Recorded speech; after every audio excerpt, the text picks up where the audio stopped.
In central Donetsk, the sound of explosions varies in intensity but never really stops altogether. Ukrainians and separatists have been exchanging tank and artillery fire as if the ceasefire deal in Minsk had never been signed. On Thursday night, School 58 in Donetsk Kievsky district took a direct hit from an artillery shell. The school only reopened 3 days ago after repairing the damage from a previous attack. 5 times in the last 6 months, this school was caught in the crossfire of the artillery duels between the separatist forces and the Ukrainian army. 5 times repairs had been made. They just spent more than $2,000 putting new windows back in, and they waited until Tuesday to reopen because they hoped that the ceasefire would provide some degree of calm. No one was killed, but the sense of grievance is enormous. We spent so much money, so much of our hard work. We changed all the windows for plastic ones. The money was collected by the parents of the children. We even tried to bring the school back to normal, but you see what happens.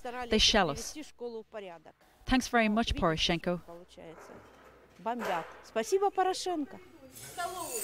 Hitting this school, even accidentally, could scarcely be more counterproductive. The room where children are taught about Ukrainian history and customs was among those damaged. Ludmila, the geography teacher, has spent 20 years assembling the artifacts here. The souls of my Ukrainian ancestors are here, she says. It was so beautiful, and now they tell me I'm a separatist and a terrorist. It's unbelievable. Helping the clear-up effort are 15-year-old cousins Alina and Nastya. They say they don't understand why this is happening. We feel all emotions simultaneously, but most of all we feel insulted. We were living here, everything was normal, and then they came and started shelling us. The fact is, by shelling us, the Ukrainians are shelling themselves. A few streets from the school, another of Thursday night's shell strikes landed in front of this residential block. Many residents had already fled to other parts of the city. A few returned on Friday just to survey the latest damage. And all the time, the sound of nearby shellfire continued. It's very difficult. When you come out to the street, you are afraid. I tremble with fear. I'm scared of a shell landing next to me and tearing me apart.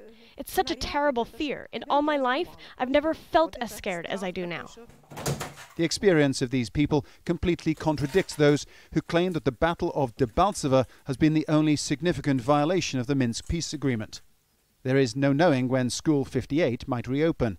For now, the only lesson being learned here is that in Ukraine, ceasefires work only on paper.